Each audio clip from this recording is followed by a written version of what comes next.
हिंद दोस्तों। जिस तरह से आप लोगों ने पिछले वीडियो में देखा उत्तर प्रदेश के इतिहास और उत्तर प्रदेश के सामान्य परिचय, अब हम लोग नेक्स्ट वीडियो में देखेंगे उत्तर प्रदेश का भूगोल। टोटल उत्तर प्रदेश स्पेशल से 3 क्लास होंगी, जो लगभग आपका 3 घंटे के आसपास की क्लास होगी। और ये 3 घंटे की क्लास उत्तर प्रदेश की एक भी प्रश्न आने वाले एग्जामिनेशन से बाहर नहीं जाने देगी। उत्तर प्रदेश की भूगोल के बारे में स्टार्ट करते हैं। तो उत्तर प्रदेश की अगर भौगोलिक स्थिति के बारे में बात की जाए तो ये गोंडवाना लैंड का भाग है, और जिसका इनके पठारों का जो निर्माण समय देखा जाए तो विंध्य के शैलों द्वारा प्री कैम्ब्रियन युग की है। और यहाँ उत्तर प्रदेश का जो क्षेत्रफल 2,40,928 वर्ग किलोमीटर, जो भारत के क्षेत्रफल का लगभग 7.33% है। इसके अक्षांश और दशांतर की बात की जाए तो अक्षांशीय विस्तार जो इसका 23 डिग्री 52 मिनट उत्तरी अक्षांश से लेकर के 30 डिग्री 28 मिनट उत्तरी अक्षांश तक है। और देशांतर इसका 77 डिग्री 3 मिनट पूर्वी देशांतर से 84 डिग्री 39 मिनट पूर्वी देशांतर तक का यह उत्तर प्रदेश फैला हुआ है। अगर बात उत्तर प्रदेश के विस्तार की बात किया जाए तो पूर्व से पश्चिम तक राज्य की जो लंबाई है 650 किलोमीटर, और वहीं उत्तर से दक्षिण की तरफ अगर बात की जाए तो इसकी लंबाई 240 किलोमीटर देखी जाती है। राज्य की सीमाएं जो है 9 अर्थात 8 राज्य और 1 केंद्र शासित प्रदेश से लगता है। इसमें सर्वाधिक एक जिला जो है वो 4 प्रदेशों मतलब 4 राज्यों से अपना सीमा साझा करता है, जो सोनभद्र है, जो मध्य प्रदेश, छत्तीसगढ़ और झारखंड, बिहार के साथ अपना सीमा साझा करने वाला जिला है। उत्तर प्रदेश के साथ सर्वाधिक सीमा वाला राज्य जो है मध्य प्रदेश है। लगभग 11 जिलों के साथ ये क्या करता है, सीमा साझा करता है, जिसमें आपका सोनभद्र, मिर्जापुर, इलाहाबाद, चित्रकूट, बांदा, और उसके बाद आपका आ जाता है बांदा के बाद ललितपुर, ललितपुर के बाद इटावा, उसके बाद आगरा, जालौन। ये जो हैं 11 जिले जो हैं ये क्या करते हैं, उत्तर प्रदेश मध्य प्रदेश के साथ सीमा साझा करते हैं। उत्तर प्रदेश का जो न्यूनतम साझा जो करने वाला राज्य है वो मध्य हिमाचल प्रदेश है। राज्य का जो सबसे पूर्वी जिला बलिया, पश्चिमी जिला शामली, और राज्य का जो सबसे उत्तरी जिला आपका सहारनपुर और दक्षिणी जिला सोनभद्र है। लखीमपुर खीरी उत्तर प्रदेश का सबसे बड़ा जिला है, और हापुड़ जो है उत्तर प्रदेश का सबसे छोटा जिला है। सहारनपुर की सीमा जो है 3 राज्यों से जुड़ती है, हरियाणा, हिमाचल प्रदेश और उत्तराखंड। सहारनपुर की जो सीमा है वो 3 राज्यों से जुड़ती है, हरियाणा के बाद हिमाचल प्रदेश और उत्तराखंड से। राज्य में कृषि जलवायु क्षेत्र को देखा जाए तो इसमें 9 जलवायु कृषि क्षेत्र में बांटा गया है। और इस राज्य से होकर के बहने वाली नदियों में प्रमुख नदियां हैं गंगा, यमुना, रामगंगा, गोमती और घाघरा। शारदा नहर राज्य की सबसे लंबी नहर प्रणाली है। उत्तर प्रदेश का वह जिला जो 3 तरफ से मध्य प्रदेश से घिरा हुआ है वो आपका ललितपुर। मध्य प्रदेश के मुख्यतः प्राकृतिक प्रदेशों में विभाजित किया गया है, तीन भागों में बांटा गया है, भाबर एवं तराई प्रदेश, गंगा यमुना का मैदान तथा दक्षिण का पठार। भाबर तथा तराई प्रदेश को देखा जाए तो कौन कौन से जिला आता है, तो सहारनपुर से लेकर देवरिया तक एक पतली पट्टी के रूप में विस्तृत क्षेत्र है। भाबर में नदियां लुप्त हो जाती हैं तथा तराई में फिर से प्रकट हो जाती हैं। भाबर पर्वतीय भूभाग है जो कंकड़ तथा पत्थरों से निर्मित होता है। भाबर में नदी से निर्मित जलोढ़ पंख तथा जलोढ़ शंकु जैसी स्थलाकृतियां बनती हैं। पूर्व से पश्चिम दिशा में यह सकरा हो जाता है। तराई क्षेत्र भाबर के दक्षिण में दलदली गाद मिट्टी वाला क्षेत्र है जो महीन अवसादों से निर्मित है। प्रदेश के ऊंचाई वाले भाग में मिलने वाली प्राचीनतम जलोढ़ मिट्टी को राढ़ माना जाता है। ठीक है, प्रदेश के ऊंचाई वाले भाग में मिलने वाली जो प्राचीनतम जलोढ़ मिट्टी उसे क्या कहते हैं, राढ़ नाम से जानते हैं, राढ़। ठीक है,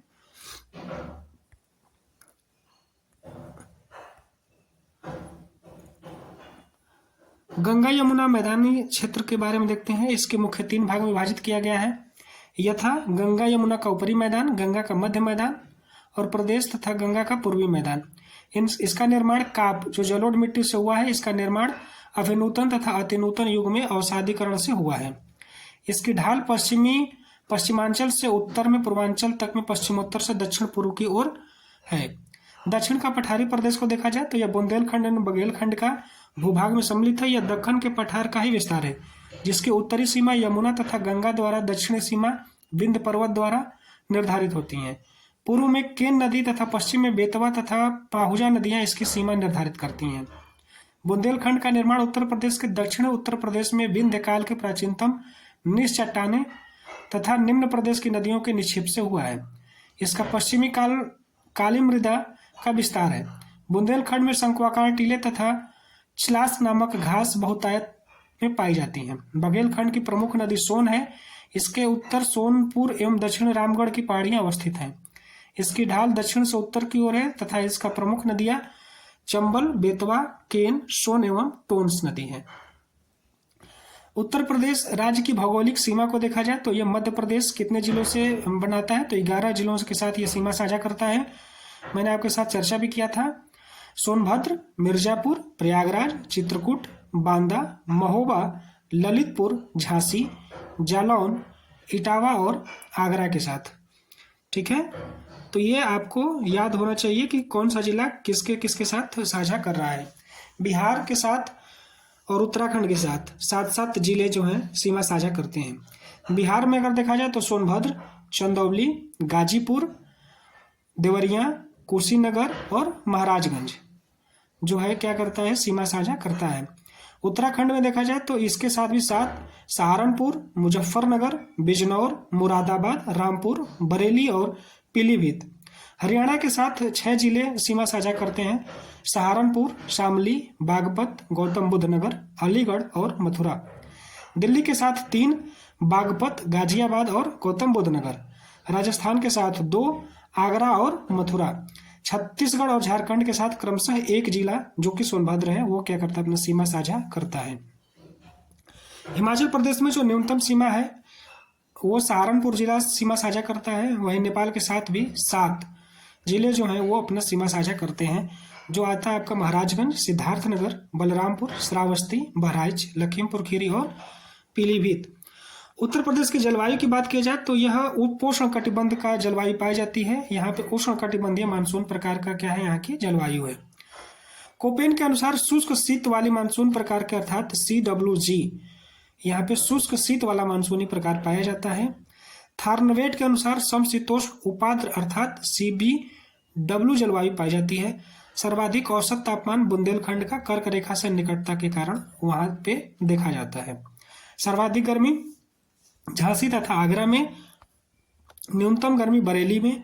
अधिकांश मानसूनी वर्षा दक्षिण पश्चिम मानसून की बंगाल की बड़ी शाखा से होती है। मध्य वर्षों में आंकड़ों के आधार पर दक्षिण पश्चिम मानसून में सर्वाधिक वर्षा जो होती है वो गोरखपुर जिले में देखी गई है। सर्वाधिक वर्षा गोरखपुर में 1245.3 मिलीमीटर के आसपास बारिश वहां पे देखी जाती है। वहीं न्यूनतम वर्षा की बात की जाए तो रायबरेली में 463.8 मिलीमीटर की वर्षा देखी गई है। 2021 में सर्वाधिक वर्षा वाला जिला जो है सोनभद्र 967 मिलीमीटर और 2021 में न्यूनतम वर्षा वाला जिला जो है अलीगढ़ 386 मिलीमीटर है। बात अगर उत्तर प्रदेश की मिट्टियों की जाए तो यहाँ की मिट्टियां जो हैं पृथ्वी की ऊपरी सतह पर मिलने वाले असंगठित पदार्थों की ऊपरी परत होती है, जो चट्टानों के विखंडन एवं वियोजन तथा वनस्पति के अवसादों के योग से बनती हैं। किसी भी क्षेत्र में मृदा पैतृक पदार्थ जो इसे चट्टान कहते हैं, जलवायु दशाएं, वर्षा, तापमान, ढाल की तीव्रता, वनस्पति और समय दीर्घकालिक या अल्पकालिक पर निर्भर करती है। उत्तर प्रदेश की मिट्टियों को प्रोवाडिया, कृष्णन एवं मुखर्जी के वैज्ञानिक विश्लेषण के आधार पर 2 भागों में विभाजित किया गया है। कौन कौन इसको डिवाइड किए हैं, तो प्रोफेसर वाडिया और कृष्णन एवं मुखर्जी के वैज्ञानिक विश्लेषण के आधार पर 2 भागों में विभाजित किया गया है। पहला गंगा विशाल मैदान की नूतन और उपनूतन मिट्टियां तथा दूसरा दक्षिण पठार के प्राचीन रवेदार और विंध्यन शैलियों या बुंदेलखंड की मिट्टियां। देखते हैं गंगा के विशाल मैदान की मृदाएं कैसी हैं। संपूर्ण मृदा का विभाजन 2 भागों में, बांगर या पुरानी जलोढ़ मृदा और दूसरा खादर या नवीन जलोढ़ मृदा। प्राचीनतम जलोढ़ जिसे काप मिट्टी भी कहते हैं, ये बांगर कहा जाता है, और नवीन जलोढ़ मिट्टी जिसे हम खादर कहते हैं। बांगर मिट्टी जो होती है परिपक्व होती है, फास्फोरस, चूना, ह्यूमस की पर्याप्त मात्रा जबकि नाइट्रोजन, पोटास की कमी देखी जाती है। बांगर मिट्टी के अन्य नाम जो है दोमट, मटियार, बलुई दोमट, मूंड या पुरातन जलोढ़ मिट्टी है। पूर्वी भाग में बांगर मिट्टी का नाम ऊपरहार मिट्टी कहा जाता है। पूर्वी भाग में बांगर को क्या कहते हैं, ऊपरहार मिट्टी भी कहते हैं। खादर मिट्टी को नदियों के बाढ़ वाली मैदान में पाई जाती हैं। खादर मिट्टी की विशेषता ये हल्के रंग वाली छिद्रायुक्त तथा महीन कणों वाली तथा बांगर की अपेक्षा अधिक उर्वर होती है। खादर मिट्टी में पोटास और मैग्नीशियम की अधिकता, जबकि नाइट्रोजन, फास्फोरस एवं ह्यूमस पदार्थ की कमी होती है। खादर मिट्टी के अन्य नाम नूतन जलोढ़, बलुआ, सिल्ट बलुआ, मटियार, दोमट। लाल एवं काली मिश्रित मृदा झांसी डिवीजन, मिर्जापुर, सोनभद्र के साथ साथ प्रयागराज जिले के करछना और मेजा तहसील में पाई जाती है। भाबर पर्वत पदीय क्षेत्र है। यहाँ की मिट्टी मोटी, बलुआ तथा कंकड़ और पत्थरों से निर्मित और बहुत छिछली होती है। इस क्षेत्र में नदियां जो होती हैं लुप्त हो जाती हैं। तराई क्षेत्र जो होता है भाबर के समांतर निचले भाग में विस्तृत होता है। मृदा उपजाऊ, नम, दलदली और समतल है। इस मृदा में गन्ना एवं धान की अच्छी पैदावार होती है। सर्वाधिक जलोढ़ क्षेत्र का अगर विस्तार देखा जाए तो गंगा यमुना दोआब एवं गंगा राम गंगा दोआब क्षेत्र में देखा जाता है। दोमट एवं बलुई मिट्टी का अन्य स्थानीय नाम जो है सिकटा, करियाल एवं धनका है। बलुई मिट्टी के 10 से 12 फीट ऊंचे टीलों के नाम जो है भूण, जिससे प्लिस्टोसिन युग में निर्मित हुआ था, भूण कहते हैं बलुई मिट्टी को। ठीक है। बुंदेलखंडीय मृदा को अगर देखा जाए तो इसका विस्तार जो उत्तर प्रदेश के दक्षिण पठार के मिट्टियां, विस्तार और उत्तर प्रदेश के दक्षिण पठार की मिट्टियां क्या। अन्य नाम भोंटा, माड़, कावड़, पड़वा, राकड़। काली मृदा का अन्य नाम जो है करेल, कपास अथवा रेंगूर है। काली मृदा का विस्तार उत्तर प्रदेश में जालौन, झांसी, ललितपुर और हमीरपुर, जहां पे आपको चना, गेहूं, अरहर एवं तिलहन प्रमुख उपजें देखी जाती हैं।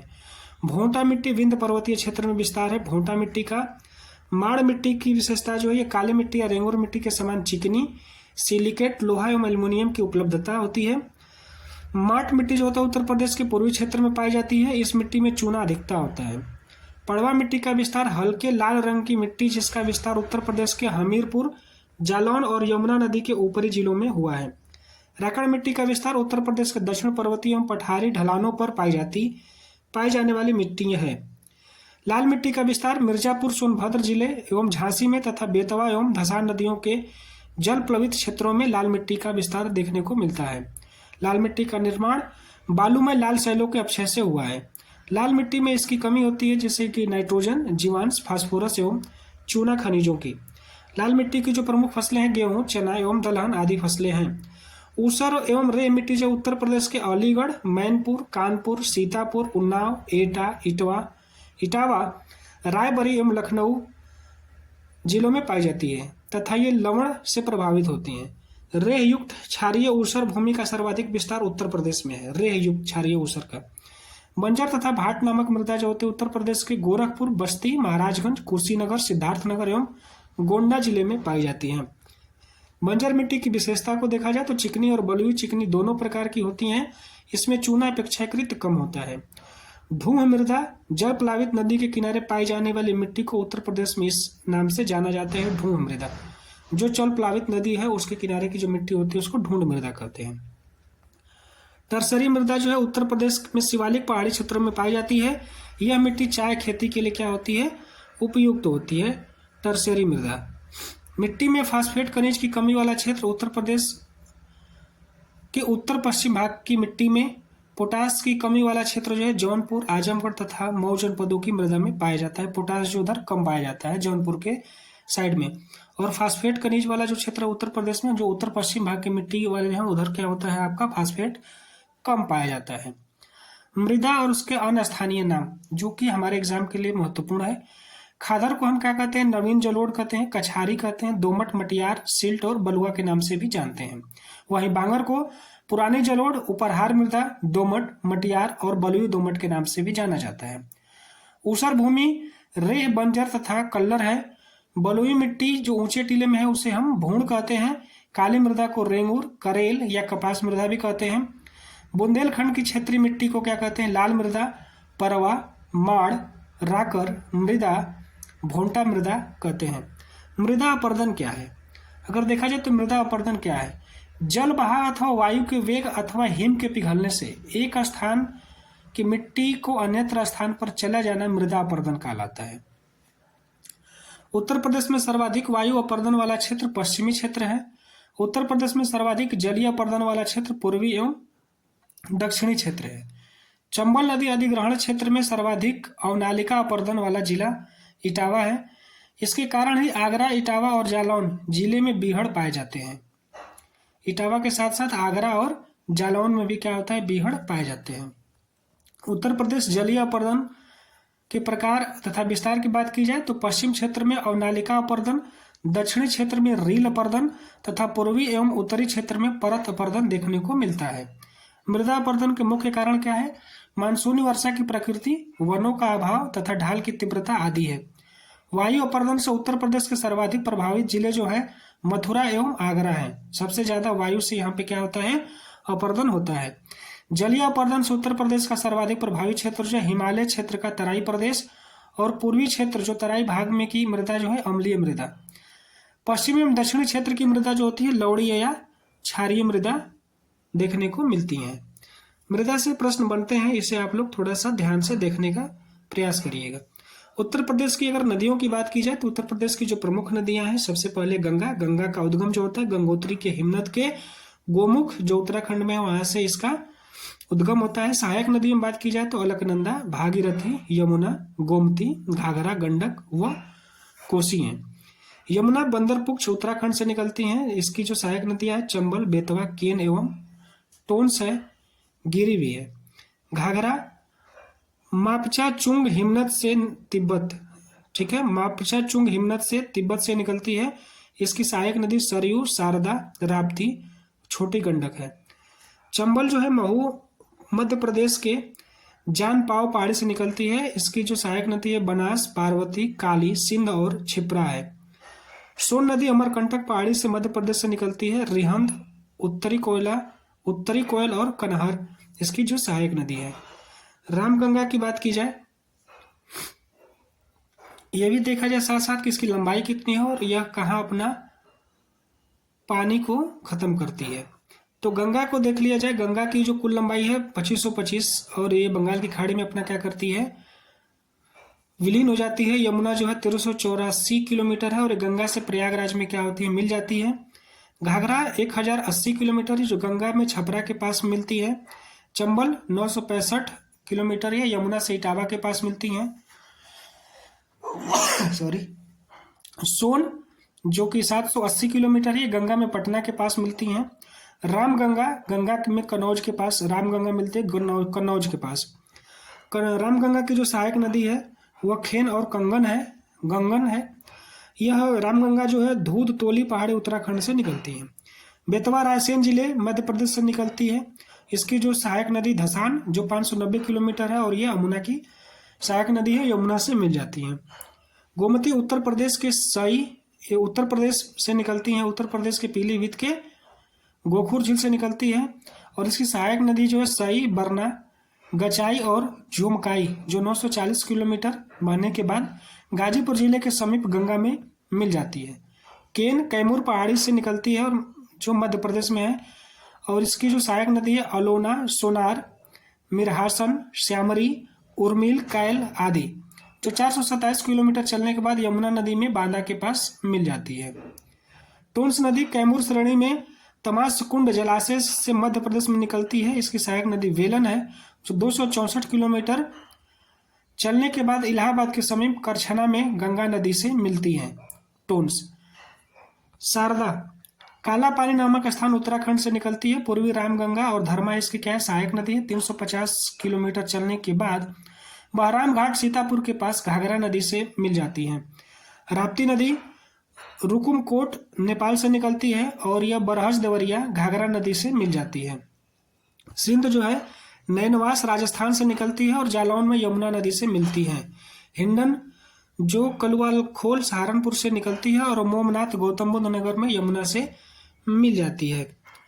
नहर उद्गम स्थल से संबंधित नदी और लाभान्वित जिले, पूर्वी यमुना नहर जो है वो फैजाबाद सहारनपुर में यमुना नदी के बाएं तट से निकाली जाती हैं और इसे लाभान्वित जिले जो हैं सहारनपुर, मुजफ्फरनगर, मेरठ, गाजियाबाद और दिल्ली है। ऊपरी गंगा हरिद्वार के समीप गंगा के दाएं से निकलती है और सहारनपुर इससे लाभान्वित होने वाले जिले सहारनपुर, मुजफ्फरनगर, फिरोजाबाद, इटावा, मेरठ, बुलंदशहर, अलीगढ़, फर्रुखाबाद, मथुरा, एटा, मैनपुरी, कानपुर, फतेहपुर, गाजियाबाद। मध्य गंगा नहर जो है बिजनौर के समीप गंगा नदी से निकलती हैं। गाजियाबाद, बुलंदशहर, हाथरस, मथुरा, फिरोजाबाद इससे लाभान्वित होने वाले जिले हैं। निचली गंगा नहर नरौरा बुलंदशहर के समीप गंगा नदी से निकलती है और ये बुलंदशहर अलीगढ़, एटा और फर्रुखाबाद, मैनपुरी से क्या होती हैं, ये जिला जो है लाभान्वित होता है। आगरा नहर जो निकलती है ओखला, दिल्ली के समीप यमुना नदी से निकलता है। इससे जो लाभान्वित होने वाला जिला है मथुरा, आगरा, दिल्ली, भरतपुर जो राजस्थान का है, गुड़गांव हरियाणा का। शारदा नहर बनवासा के समीप शारदा नदी से निकलता है, जिससे लाभान्वित होने वाले जिले जो हैं पीलीभीत, बरेली, शाहजहांपुर, उन्नाव, बाराबंकी, लखनऊ, रायबरेली, सुल्तानपुर, प्रतापगढ़, प्रयागराज, लखीमपुर खीरी और हरदोई है। सरयू नदी की बात की जाए तो सरयू घाघरा नहर जो है यह कतरनिया घाट के समीप शारदा नदी से निकलती है। इससे लाभान्वित होने वाले जिले बहराइच, श्रावस्ती, बलरामपुर, गोंडा और बस्ती है। बेतवा नहर की बात की जाए तो परीक्षा, जो कि झांसी के समीप बेतवा नदी पे है, परीक्षा बांध बनाया गया है। यहीं से झांसी, हमीरपुर और जालौन जो है ये क्या होता है, लाभान्वित होने वाले जिले हैं। केन नहर जो पन्ना के पास केन नदी से निकलते हैं और इससे जो लाभान्वित होने वाला जिला है वो बांदा है।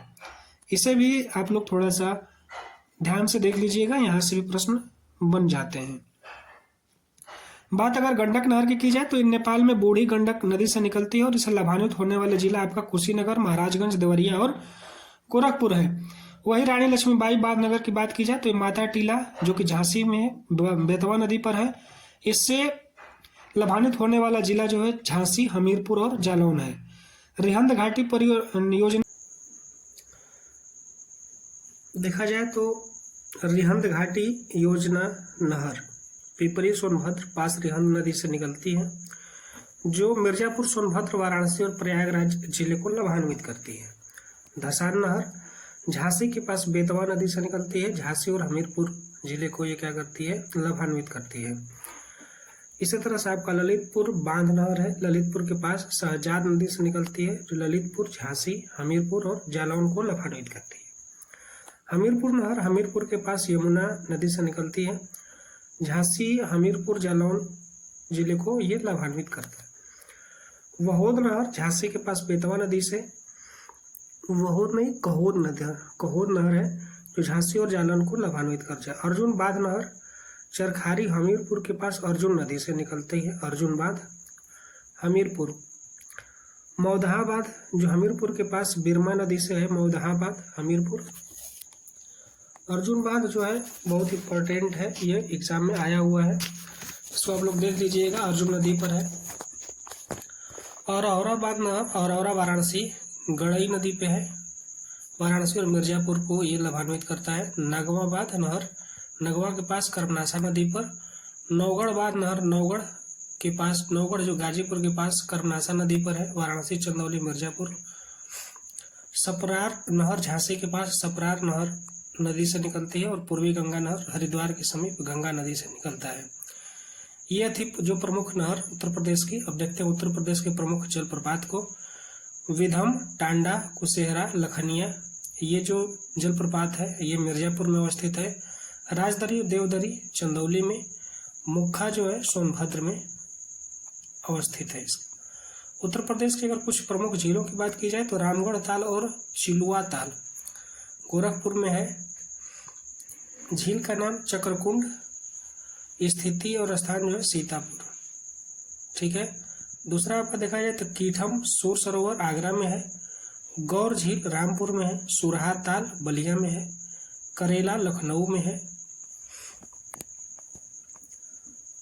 समसपुर झील रायबरेली में है। बड़ा ताल या गोखुर जो है शाहजहांपुर में है। मदन सागर महोबा में। बरुआ सागर झांसी में। दरवल झील अम्बेडकर नगर। राजा का बांध सुल्तानपुर। बेला सागर महोबा में। चित्तौरा झील बहराइच। सागर ताल बदायूं। राजा का ताल महोबा। राधा कुंड मथुरा में। कुंद्रा समुंदर उन्नाव। बल्हापारा कानपुर में। औंधी ताल वाराणसी। शेखा झील अलीगढ़। टांडा दरी मिर्जापुर। मोती झील कानपुर शहर। पार्वती अर्गा झील गोंडा। लीलूर झील बरेली में और गुज्जर ताल जो है जौनपुर में देखने को मिलता है। उत्तर प्रदेश के प्रमुख बांध की बात की जाए तो गोविंद वल्लभ पंत रिहंद सागर जो है रिहंद नदी पर है, पिपरी सोनभद्र में। ओबरा जो है रिहंद नदी पर राबर्ट्सगंज में। कन्हर जो है कन्हर राबर्ट्सगंज सोनभद्र में। मुसखांड कर्मनाशा चंदौली में। चंद्रप्रभा नदी पर है चकिया में। जिरगो मिर्जापुर में। अहरौरा गराई मिर्जापुर में। मेजा बेलन मिर्जापुर में। अथवा नदी पर है मिर्जापुर में। सिरसी बखेर नदी पर है मिर्जापुर में। गढ़वा नदी चित्रकूट में। जामिनी नदी ललितपुर में। रोहिणी ललितपुर में। माता टीला बेतवा ललितपुर में। शहजाद ललितपुर में। गोविंद सागर शहजाद ललितपुर में। सजनाम ये भी सजनाम नदी पर ललितपुर में। रामघाट बेतवा नदी पर ललितपुर में। मौदहा बिरमा नदी पर हमीरपुर में। सुकमा डुकमा बेतवा नदी झांसी में। पारीक्षा बेतवा नदी झांसी में। पथरई और सुखनई झांसी में। अर्जुन नदी पर महोबा में। और सलारपुर करदिया नदी महोबा में देखने को मिलता है। इसे आप लोग थोड़ा सा ध्यान से देखिएगा क्योंकि यहाँ से भी प्रश्न बनने की संभावनाएं ज़्यादा होती हैं। देखते हैं अपने उत्तर प्रदेश में कुल पारिस्थितिकी क्षेत्र के बारे में बात किया जाए कृषि के, तो ये 20 पारिस्थितिकी क्षेत्र हैं। प्रदेश में कुल कृषि जलवायु क्षेत्र 9 इसके कुल कृषि जलवायु क्षेत्र बांटा गया है। प्रदेश में कुल मृदा समूह का क्षेत्र 8 है। कृषि गणना 2015-16 के अनुसार औसत क्रियाशील जोत का आकार जो है 0.73 हेक्टेयर, जो भारत में 1.08 हेक्टेयर है। शस्य घनता की बात की जाए तो 155.89% 2012-13 के अनुसार। भारत की कुल भूमि का 15% कृषि भूमि उपलब्ध है। भारत की कुल कृषि योग्य भूमि का 10.34% है। अर्थात माने कि उत्तर प्रदेश में जो कुल भूमि जो कृषि के लिए उपलब्ध है वो 15% है, और पूरे भारत की बात की जाए तो 10.34% उत्तर प्रदेश में कृषि योग्य भूमि देखी गई है। शुद्ध सिंचित क्षेत्र जो 144.16 लाख हेक्टेयर है। सकल सिंचित क्षेत्र 229.94 लाख हेक्टेयर। कृषि गणना की बात की जाए तो 2015-16 में देश की कुल 146.45 मिलियन क्रियाशील जोतों में सर्वाधिक संख्या 23.82 मिलियन उत्तर प्रदेश में है। गेहूं राज्य का सर्वप्रमुख फसल है। सर्वाधिक उत्पादकता गंगा घाघरा दोआब क्षेत्र। गन्ना राज्य की सर्वाधिक महत्वपूर्ण नगदी व्यापारिक फसल है। राज्य का सर्वाधिक सिंचित फसल मेरठ जिले का गन्ना सबसे अधिक अच्छा माना जाता है। अफीम सर्वाधिक उत्पादन बाराबंकी में होता है और एकमात्र फैक्ट्री जो है गाजीपुर में है। पटसन और जूट की बात की जाए तो प्रदेश में जूट मिलें कानपुर, शाहजनवा और गोरखपुर में देखने को मिलती हैं।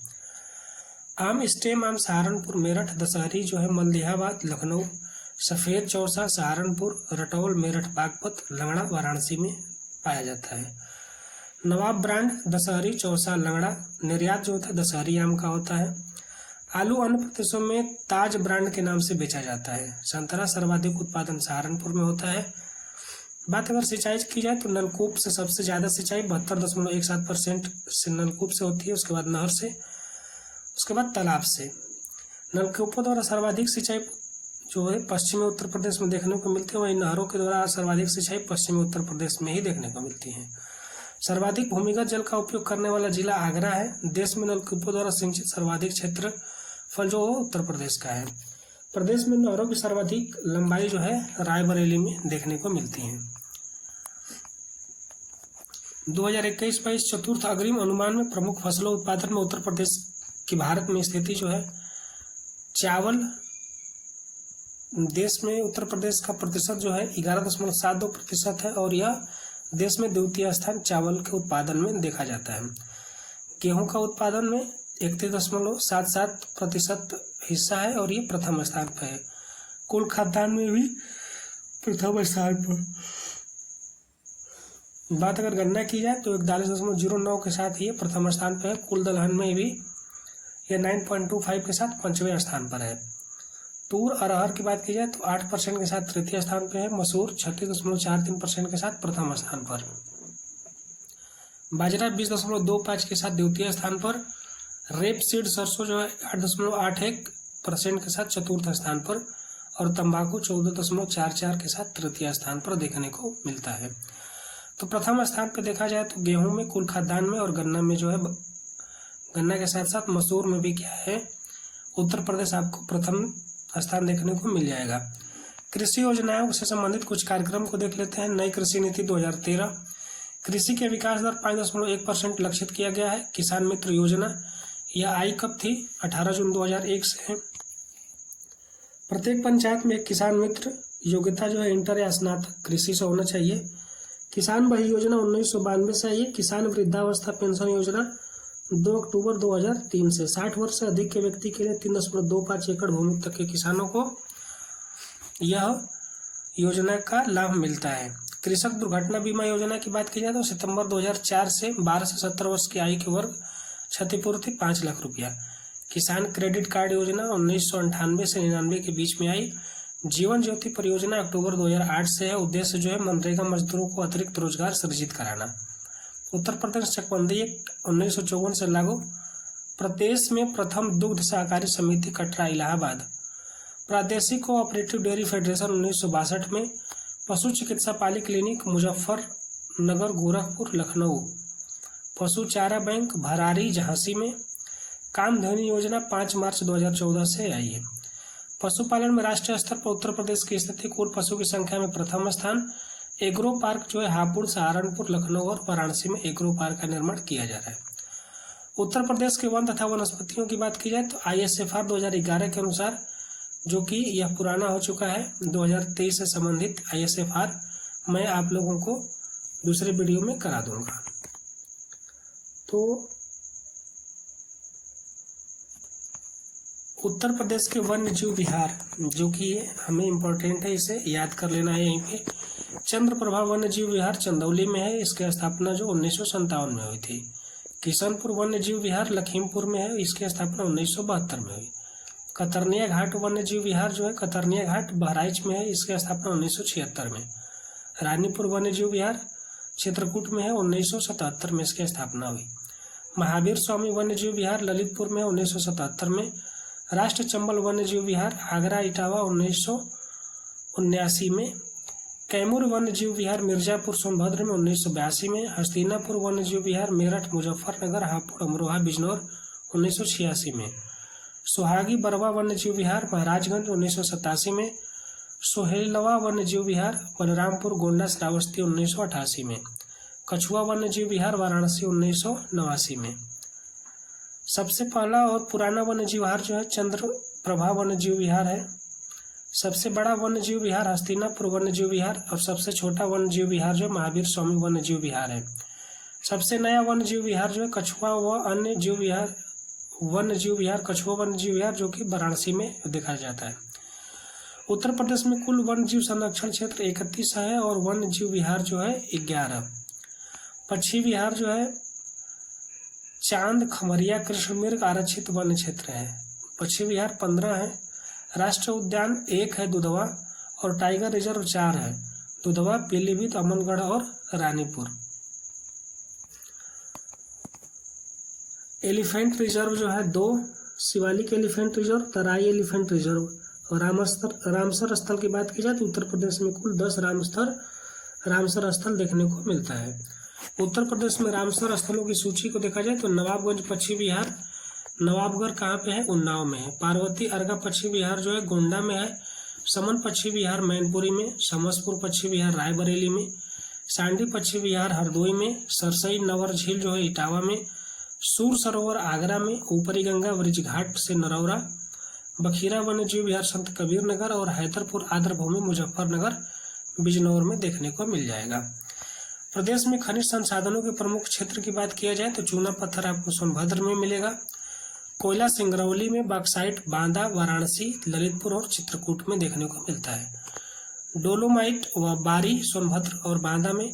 कांच बालू प्रयागराज, बांदा, अलीगढ़, चित्रकूट। पोटास लवण प्रयागराज, चंदौली, बांदा, झांसी, सोनभद्र। एंडालुसाइट सोनभद्र, मिर्जापुर। पायरोफाइलाइट झांसी, ललितपुर, महोबा एवं हमीरपुर। तांबा ललितपुर। फायर क्ले बांसी, मकरी, खोह सोनभद्र में। रॉक फास्फेट ललितपुर में। सेलखड़ी हमीरपुर, झांसी, सोनभद्र। पायराइट्स हीरा बांदा एवं मिर्जापुर में। सोना सोनभद्र, ललितपुर। क्वार्ट्ज झांसी, ललितपुर, महोबा। यूरेनियम ललितपुर में। संगमरमर मिर्जापुर, सोनभद्र में। एस्बेस्टस मिर्जापुर, झांसी में। जिप्सम झांसी, हमीरपुर में। सैंडस्टोन मिर्जापुर। डायोस्पोर डायस्पोर जो है हमीरपुर, झांसी, महोबा एवं ललितपुर में। ग्रेनाइट बांदा, झांसी, हमीरपुर, ललितपुर, महोबा, जालौन एवं सोनभद्र में। लौह अयस्क ललितपुर और फेल्सफार जो है झांसी में मिल जाएगा आपको। सिलीमेनाइट सोनभद्र में, गेरू बांदा में, calcite Mirzapur, China clay Sonbhadra Banda में। प्रदेश की जल विद्युत परियोजनाएं देखा जाए तो रिहंद नदी पर है, जिसकी स्थिति जो है रिहंद परियोजना स्थिति जो है पिपरी सोनभद्र में। ओबरा रिहंद नदी पर है, ओबरा में। माता टीला बेतवा नदी पर है, झांसी में। परीक्षा भी है, क्या है, बेतवा नदी पर, झांसी में। शारदा परियोजना शारदा नदी पर है, बनवासा चंपावत जिला उत्तराखंड में है। राजघाट बेतवा नदी ललितपुर में है। उत्तर प्रदेश के प्रमुख जनजातियों की बात की जाए तो खरवार जो सोनभद्र, चंदौली, मिर्जापुर, देवरिया, गाजीपुर आदि क्षेत्र में पाए जाते हैं। सहरिया ललितपुर में। पठारी, बैगा, परहिया, अगरिया, भुइया, भुनिया सोनभद्र में निवास करते हैं। पंखा पनिका जो है मिर्जापुर सोनभद्र में। चेरो सोनभद्र चंदौली में।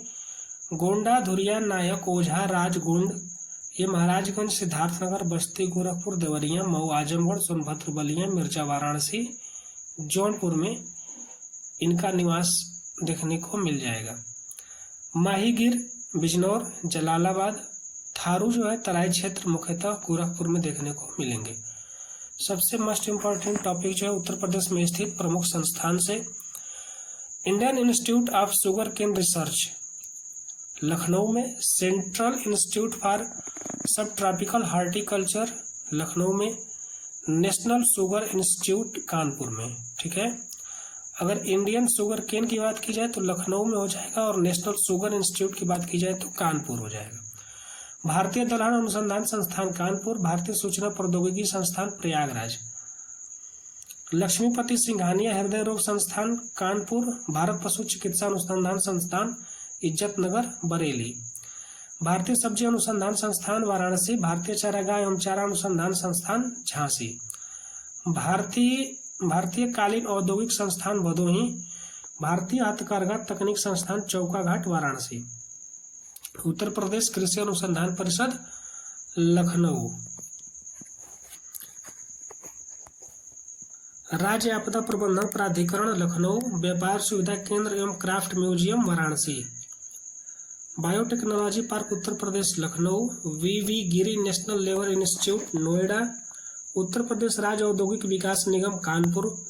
उत्तर प्रदेश ग्रामीण आयुर्विज्ञान विश्वविद्यालय जो है सैफई इटावा में देखने को मिलेगा। उत्तर प्रदेश औद्योगिक सहकारी संघ जो है कानपुर। उत्तर प्रदेश वित्तीय निगम कानपुर। प्रादेशिक औद्योगिक व पूंजी निवेश निगम लखनऊ। उत्तर प्रदेश राज्य औद्योगिक विकास निगम लिमिटेड कानपुर। उद्यमिता विकास संस्थान लखनऊ। सुगंध एवं सुरक्षा विकास केंद्र कन्नौज। उत्तर प्रदेश वस्त्र उद्योग संस्थान कानपुर। उत्तर प्रदेश लघु उद्योग निगम लिमिटेड कानपुर। उत्तर प्रदेश निर्यात निगम लिमिटेड लखनऊ। राज्य चर्म विकास एवं विपणन निगम लिमिटेड आगरा। उत्तर प्रदेश इलेक्ट्रॉनिक्स निगम लिमिटेड लखनऊ। राजकीय चीनी मिट्टी बर्तन विकास केंद्र चुनार व खुर्जा। उत्तर प्रदेश हस्तशिल्प विकास एवं विपणन निगम लिमिटेड लखनऊ।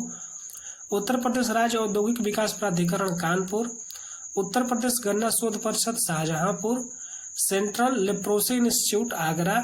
कपड़ा अनुसंधान संस्थान गाजियाबाद। बिरबल साहनी पुरा विज्ञान संस्थान लखनऊ।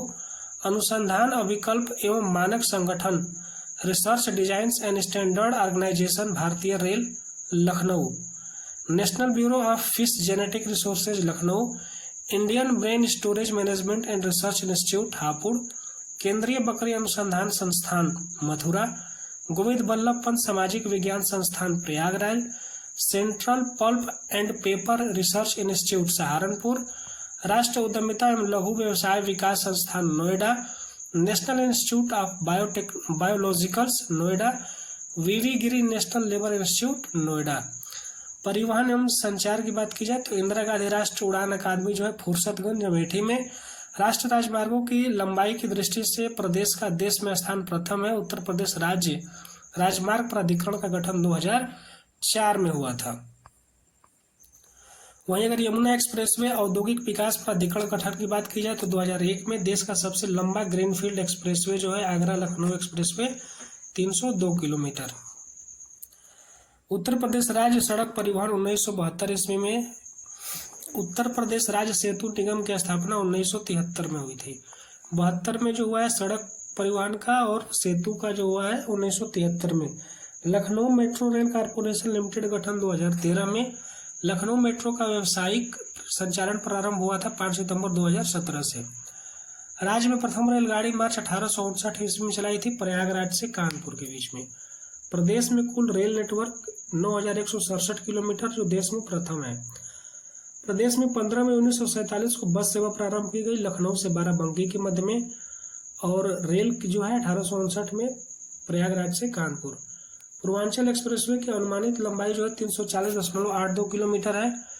लखनऊ दूरदर्शन की स्थापना 27 नवंबर 1975 को हुई थी। अयोध्या से जनकपुर के मध्य बस सेवा का प्रारंभ मई 2018 से प्रारंभ हुआ। Para two purse training school स्थित है आगरा में। आदित्य बिड़ला ग्रुप में निजी हवाई अड्डा विकसित किया म्योरपुर सोनभद्र में, आदित्य बिड़ला ग्रुप ने। देश का पहला मल्टी मॉडल टर्मिनल बनाया गया है रालूपुर वाराणसी में। प्रदेश में लखनऊ आकाशवाणी केंद्र की स्थापना हुई थी 2 अप्रैल 1938 को। भारत में सर्वप्रथम हवाई डाक सेवा इलाहाबाद से नैनी के मध्य। उत्तर प्रदेश में हवाई अड्डों की संख्या कुल कितनी है, तो 21 है, और उत्तर प्रदेश में अंतर्राष्ट्रीय हवाई अड्डे जो है 5 है। नोएडा अंतर्राष्ट्रीय हवाई अड्डा जो कि निर्माणाधीन है। महर्षि वाल्मीकि अंतर्राष्ट्रीय हवाई अड्डा अयोध्या में। कुशीनगर अंतर्राष्ट्रीय हवाई अड्डा कुशीनगर में। चौधरी चरण सिंह अंतर्राष्ट्रीय हवाई अड्डा लखनऊ, और लाल बहादुर शास्त्री अंतर्राष्ट्रीय हवाई अड्डा वाराणसी में। कुल संचालित एक्सप्रेसवे 1225 किलोमीटर। पहला है आपका यमुना एक्सप्रेसवे 165 किलोमीटर। दूसरा आपका एक्सप्रेस है Noida greater Noida expressway 25 kilometre. तीसरा आपका लखनऊ आगरा लखनऊ एक्सप्रेसवे 302 किलोमीटर। चौथा Delhi Meerut expressway 96 kilometre. Purvanchal expressway 341 kilometre. Bundelkhand expressway 296 kilometre. कुल निर्माणाधीन एक्सप्रेसवे की बात की जाए तो 1974 किलोमीटर अभी क्या है, निर्माणाधीन में है। पहला जो है आपका गोरखपुर लेंग एक्सप्रेसवे 91 किलोमीटर का। दूसरा गंगा एक्सप्रेसवे 594 किलोमीटर। तीसरा लखनऊ कानपुर एक्सप्रेसवे 63 किलोमीटर। चौथा गाजियाबाद कानपुर एक्सप्रेसवे 380 किलोमीटर। पांचवा आपका गोरखपुर सिल्लीगुड़ी एक्सप्रेसवे 519 किलोमीटर। छठवां दिल्ली सहारनपुर देहरादून एक्सप्रेसवे 210 किलोमीटर। सातवां गाजीपुर बलिया माझी घाट एक्सप्रेसवे 117 किलोमीटर। प्रमुख एक्सप्रेसवे जिलेवार में स्थिति देखा जाए तो गंगा एक्सप्रेसवे जो है मेरठ से प्रयागराज, लंबाई इसकी 594 किलोमीटर है, 6 लेन बनेगा। गंगा एक्सप्रेसवे जो है मेरठ, अमरोहा, बुलंदशहर, बदायूं, शाहजहांपुर, फर्रुखाबाद, हरदोई, कन्नौज, उन्नाव, रायबरेली, प्रतापगढ़, प्रयागराज से होकर के गुजरेगा, जो 594 किलोमीटर का होगा। पूर्वांचल एक्सप्रेसवे लखनऊ चांदसराय से गाजीपुर हैदरिया गांव तक ये बना हुआ है, 340.824 किलोमीटर का, जो लखनऊ, बाराबंकी, अमेठी, सुल्तानपुर, अयोध्या, अंबेडकर नगर, आजमगढ़, मऊ, गाजीपुर तक ये जाएगा। बुंदेलखंड एक्सप्रेसवे चित्रकूट से इटावा 296.07 किलोमीटर 4 लेन का है, चित्रकूट, बांदा, महोबा और हमीरपुर। वहीं लखनऊ एक्सप्रेसवे की बात की जाए तो जालौन, औरैया और इटावा तक ये जाएगा। ठीक है, माने कि ये जो था आपका अंतिम वाला बुंदेलखंड एक्सप्रेसवे, लखनऊ एक्सप्रेसवे। ठीक है, प्रमुख उद्योग कालीन जो है भदोही, मिर्जापुर, पीतल की वस्तुएं कहाँ मिलती है, संबंधित जिले मुरादाबाद, विस्फोटक कानपुर, उर्वरक आंवला, सिंथेटिक रसायन Bareilly, rubber Modinagar, marble work Agra, काष्ठ नक्काशी सहारनपुर, बांस बरेली में, जरी बरेली में, कांच की वस्तुएं फिरोजाबाद, चिकन करी जो है लखनऊ में, काष्ठ पादुक बांसुरी पीलीभीत, मिट्टी के बर्तन जो है खुर्जा में, पीतल कला झांसी में, पाली फाइबर बाराबंकी, लकड़ी की नक्काशी सहारनपुर, वुड कवरिंग जो है सहारनपुर, कपड़ों की छपाई फर्रुखाबाद में, बीड़ी जो है मिर्जापुर झांसी, परफ्यूम कन्नौज में, ग्लास बीड्स वाराणसी में, चीनी मिट्टी के बर्तन चित्रकूट चिन्हट में, कागज जो है सहारनपुर और मेटल क्राफ्ट आपका मुरादाबाद से संबंधित जिला है। उत्तर प्रदेश के प्रमुख कारखाने की बात की जाए तो जूट कारखाना आपका कानपुर, सहजनवा गोरखपुर में है। तेल शोधन कारखाना मथुरा में। फास्फेट उर्वरक कारखाना इलाहाबाद, मगरवाड़ा कानपुर में। सीमेंट कारखाना चुनार मिर्जापुर चूर्क डाला में। अफीम कारखाना गाजीपुर में। यूरिया उर्वरक कारखाना इफ्को फूलपुर शक्तिमान जगदीशपुर अमेठी में। पॉलिएस्टर रेशा फैक्ट्री बाराबंकी में। बायोसल्फाइड कारखाना कानपुर में। भारत एक्सप्लोसिव बारूद फैक्ट्री ललितपुर में। कृत्रिम रबर कारखाना जो है मोदीनगर गाजियाबाद में। आगे देखा जाए तो स्टील अथॉरिटी लिमिटेड जो है जगदीशपुर में। भारत इलेक्ट्रिकल्स लिमिटेड जो है गाजियाबाद। कृत्रिम अंग निर्माण लिमिटेड जो है Kanpur. Bharat steel rolling mill जो है मेरठ में। मदर डेयरी दूध प्लांट इटावा में। केंद्र सरकार द्वारा 2006 में शुरू किए गए प्रमुख क्लस्टर कौन कौन से हैं? कारपेट क्लस्टर भदोही में। Pottery cluster Khurja. Leather cluster Chauri Chaura. Mint cluster Badaun. Black pottery Azamgarh. Mega हथकरघा आजमगढ़। प्रमुख औद्योगिक संस्थान उत्तर प्रदेश वित्तीय निगम कानपुर। उत्तर प्रदेश राज्य औद्योगिक विकास लिमिटेड कानपुर। उत्तर प्रदेश लघु उद्योग लिमिटेड कानपुर। उत्तर प्रदेश निर्यात निगम लिमिटेड लखनऊ। उत्तर प्रदेश इलेक्ट्रॉनिक निगम लिमिटेड लखनऊ। उत्तर प्रदेश हथकरघा विकास लिमिटेड कानपुर। औद्योगिक विकास प्राधिकरण कुल 6 ठो हैं। नवीन ओखला नोएडा में। गौतम बुद्ध नगर 1976 में इसका स्थापना हुआ। गीडा जो है गोरखपुर में। सतहरिया जो है जौनपुर में सतहरिया। यमुना एक्सप्रेस में औद्योगिक विकास प्राधिकरण ईडा 2001 में। लीडा जो है लखनऊ में। ग्रेटर नोएडा 1991 में। अन्य तथ्य की बात किया जाए तो एशिया का सबसे बड़ा स्वर्ण बाजार मेरठ में। मुख्य है SEZ नोएडा, भदोही, मुरादाबाद, आगरा और कानपुर। निवेश मित्र योजना 2009 में एकल खिड़की व्यवस्था से निवेश। उद्योग बंधु योजना औद्योगिक इकाइयों की समयबद्ध स्थापना। खुर्जा चीनी मिट्टी बुलंदशहर में है। चमड़ा व डेयरी उद्योग के लिए प्रसिद्ध है उन्नाव। प्रथम निर्यात औद्योगिक पार्क ग्रेटर नोएडा। उत्तर प्रदेश के उच्चतम रेती दर 6वीं पंचवर्षीय योजना। वीर बहादुर सिंह नक्षत्रशाला जो है गोरखपुर में सबसे बड़ी नक्षत्रशाला है। इंदिरा गांधी नक्षत्रशाला लखनऊ शनि ग्रह के आकार में है। जवाहर नक्षत्रशाला इलाहाबाद में। डॉक्टर भीमराव अंबेडकर नक्षत्रशाला रामपुर लेजर तकनीक पर आधारित है। नील हरित शैवाल जैव उर्वरक परियोजना लखनऊ बक्सी तालाब में। जेट्रोफा क्लोनिंग परियोजना लखनऊ बक्सी तालाब में। प्रदेश में विज्ञान का सबसे बड़ा पुरस्कार विज्ञान गौरव पुरस्कार। भारत का जैव प्रौद्योगिकी नगर Lucknow. State data centre Lucknow. राज्य का पहला AIDS hospital Kanpur medical college. राष्ट्रीय मानसिक चिकित्सा वाराणसी बरेली। संक्रामक रोग चिकित्सा मथुरा फैजाबाद मिर्जापुर। पर्यावरण निदेशालय का गठन 1976 में हुआ था। उत्तर प्रदेश प्रदूषण नियंत्रण बोर्ड 13 जुलाई 1982 में। जल व वायु प्रयोगशाला लखनऊ में। राज्य हिंदी संस्थान वाराणसी। राष्ट्रीय हिंदी संग्रहालय आगरा। भोजपुरी भवन वाराणसी। कन्हैयालाल मणिक लाल हिंदी संस्थान आगरा। प्रदेश का पहला college more central college 1858। Uttar Pradesh Urdu प्रशिक्षण व अनुसंधान केंद्र लखनऊ। बेसिक शिक्षा परिषद की स्थापना 25 जुलाई 1972। उच्च शिक्षा निदेशालय इलाहाबाद। प्रदेश में केंद्रीय विश्वविद्यालय 4 हैं। BHU अलीगढ़ मुस्लिम यूनिवर्सिटी। इसके बाद BBAU और उसके बाद AU। राज्य का केंद्रीय कृषि विश्वविद्यालय जो रानी लक्ष्मीबाई केंद्रीय कृषि विश्वविद्यालय झांसी। राजीव गांधी राष्ट्रीय विमानन विश्वविद्यालय अमेठी में। प्रदेश का एकमात्र विश्वविद्यालय राजर्षि टंडन प्रयागराज में। प्रदेश का पहला महिला विश्वविद्यालय इंदिरा गांधी राष्ट्रीय महिला विश्वविद्यालय रायबरेली। आचार्य नरेंद्र देव कृषि विश्वविद्यालय फैजाबाद। सरदार पटेल कृषि विश्वविद्यालय मेरठ। खेल प्रशिक्षण संस्थान की बात की जाए तो गुरु गोविंद सिंह स्पोर्ट्स कॉलेज लखनऊ जो प्रदेश का प्रथम है। Veer Bahadur Singh sports college Gorakhpur. Eklavya stadium Ambedkar Nagar. राज्य विद्यार्थी क्रीड़ा संस्थान फैजाबाद। योजनाएं अगर देखा जाए तो सर्व शिक्षा अभियान जो है 2001 में आई जो 6 से 14 वर्ष के बच्चों के लिए ही आई थी। कस्तूरबा गांधी विद्यालय 2004 में। संपूर्ण साक्षरता अभियान 1991 में 15 से 35 वर्ष की आयु के लिए। और बात किया जाए अनौपचारिक शिक्षा योजना जो 1975 में आई। शिक्षा मित्र शिक्षा मित्र योजना 2000 से 2001 में, ऑपरेशन ब्लैक बोर्ड 1987 में प्राइमरी विद्यालयों में खेलकूद से संबंधित था। 1987 में ऑपरेशन ब्लैक बोर्ड आया। साक्षरता मिशन जो है 2009 में 15 वर्ष से अधिक के आयु के छात्रों के लिए। मुख्यमंत्री युवा स्वरोजगार योजना की शुरुआत 2017 ईस्वी में की गई। मुख्यमंत्री कन्या सुमंगला योजना की शुरुआत 25 अक्टूबर 2019 से।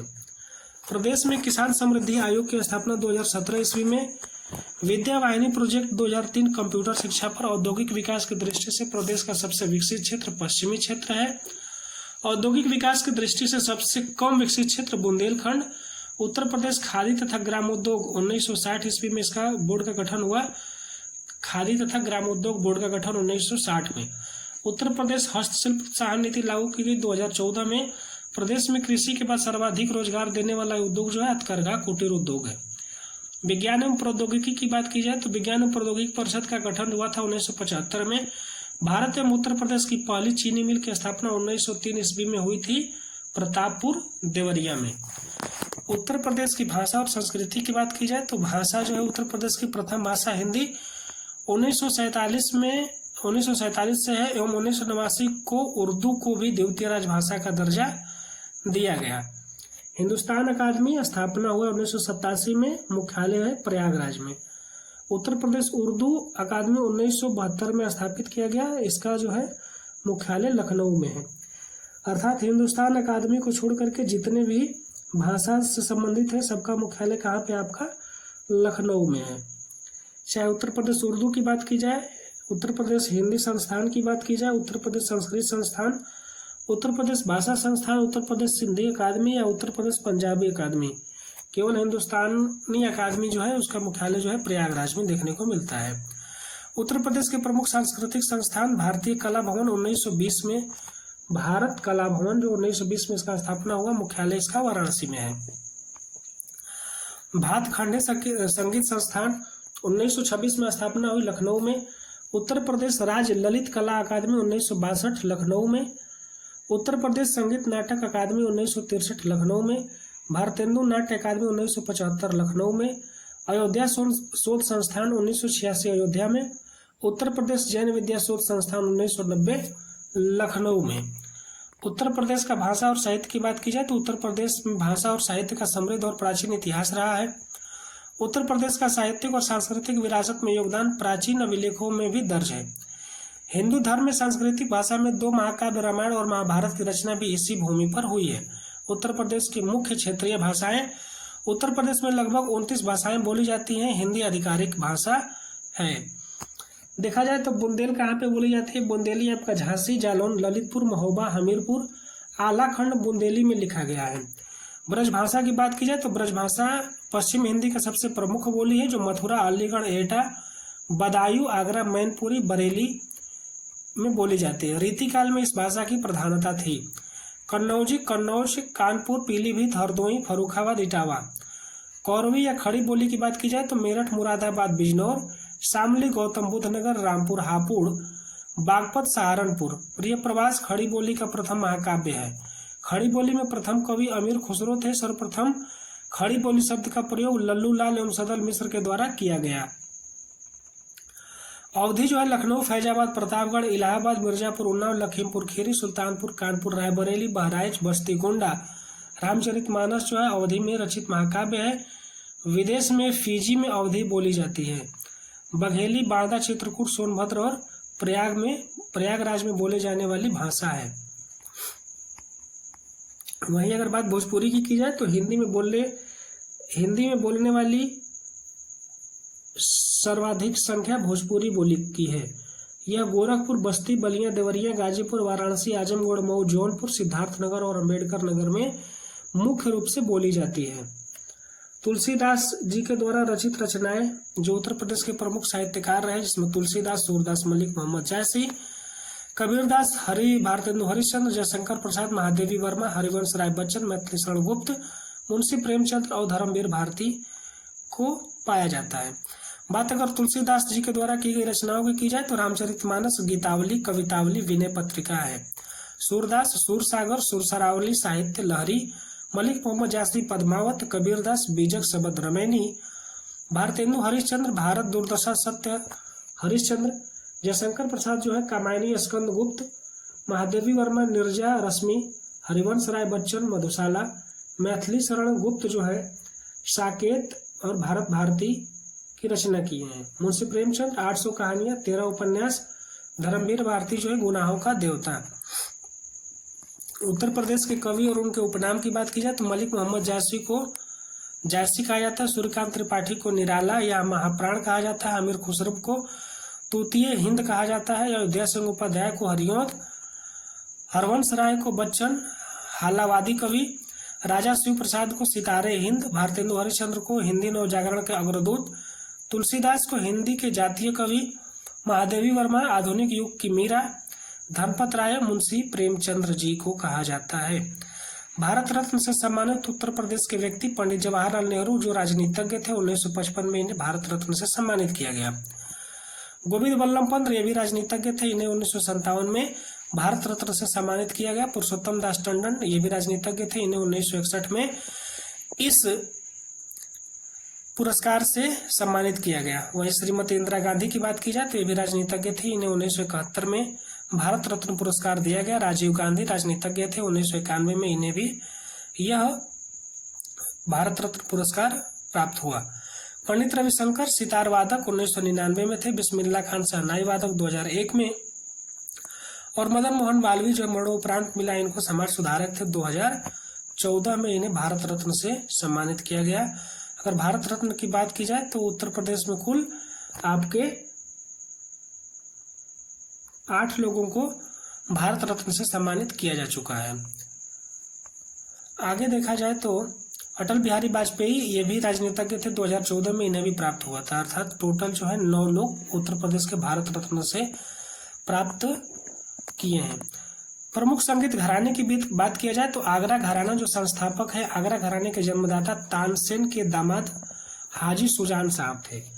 संबंधित प्रमुख व्यक्ति अलख दास मलूक दास थे। लखनऊ घराना, लखनऊ ये आगरा घराना था जो तानसेन के जो हाजी सुजान थे। अब बात लखनऊ घराने की जाए, लखनऊ घराना भारत के प्रसिद्ध शास्त्रीय नृत्य शैली के नृत्य कथक तथा गायकी से संबंधित घरानों में से एक है।